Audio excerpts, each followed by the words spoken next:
ایک بچہ اپنی ماں کے لیے کپڑا طلب کرنا چاہتا تھا. کیا طلب کرنا چاہتا تھا؟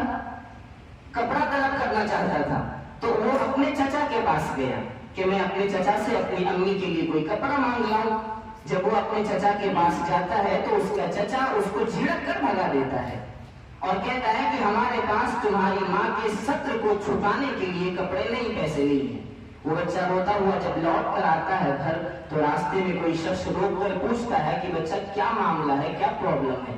تو اس بچے نے کہا کہ میری ماں کے بدن پر جو کپڑے ہیں اس میں ہزاروں پیبند لگے ہوئے ہیں. میں نے سوچا کہ اپنے چچا سے جا کر اپنی ماں کے ستر کو چھپانے کے لیے کپڑے لے آؤں. میں گیا تو میرے چچا نے دھتکار کر مجھے بھگا دیا. تو اس نے کہا کہ اگر برا نہ مانو تو تم چلے جاؤ، صحن کعبہ میں ایک شخص بیٹھا ہوگا اور اپنی ماں کے لیے وہاں سے کپڑا طلب کر لو، لیکن یاد رکھنا کہ اس کے پاس جاؤ گے تو شاید تمہارا دین تمہارے پاس باقی نہ رہ سکے گا. وہ بچہ واپس ہوتا ہوا اپنی ماں کے پاس جاتا ہے اور کہتا ہے امی جان چچا نے تو دھتکار دیا، لیکن راستے میں ایک شخص نے روک کر ایک شخص کا پتہ دیا اور آخر میں یہ کہا کہ اگر ان کے پاس جاؤ گے تو سنبھل کر جانا، کہیں وہ تمہارا دین نہ چھین لے تم سے. تمہاری ضرورت تو پوری کر دیں گے لیکن تمہارا دین کہیں چھین نہ جائے، اس کا مجھے خطرہ ہے. تو اس کی امی نے کہا کہ پھر مت جاؤ. لیکن وہ بچہ شعور کے اس مقام پر پہنچ چکا تھا کہ اپنی ماں کے تن پر، بدن پر وہ پھٹے ہوئے کپڑے ان کو بہت اچھے نہیں لگ رہے تھے. اس لیے کہا امی جان آپ اس کا خطرہ محسوس نہ کریں کہ میں اپنا دین اسے دے کر آ جاؤں گا، آپ کے لیے کپڑے طلب کر لوں گا اور اپنا دین بھی محفوظ لے کر آؤں گا. امی نہیں جا سکتی تھی. اس کی امی نے بھی کہا میں نے بھی ایسا سنا تھا لیکن جا کر دیکھ. جب وہ بچہ آپ صلی اللہ علیہ وسلم کے قریب پہنچتا ہے تو آپ صلی اللہ علیہ وسلم سے کہتا ہے کہ اے شخص یہ یاد رکھیے کہ میں آپ کو اپنا دین نہیں دوں گا، اس کے بعد اپنی بات کوئی کہوں گا. اللہ کے رسول نے مسکراتے ہوئے پوچھا کہ بیٹا اپنی بات تو رکھ دے، کیا کہنا چاہتا ہے؟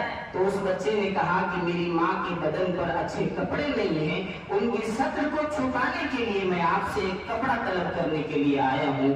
تو آپ صلی اللہ علیہ وسلم نے اپنی نورانی کملی والی چادر اتار کر اس بچے کے ہاتھ میں دیا اور کہا بیٹا دین چھیننا اور نہ چھیننا یہ دور کی بات ہے، لیکن تمہاری امی کی عزت نہیں، پوری امت مسلمہ کی بیٹیوں اور ماؤں کی عزت کی حفاظت کرنا اس محمد عربی صلی اللہ علیہ وسلم کا اولین فریضہ ہے. چنانچہ وہ بچہ لوٹ کر اپنی ماں کے پاس آیا تو کہا کیا ہوا، تیرا دین تو نہیں چھن گیا؟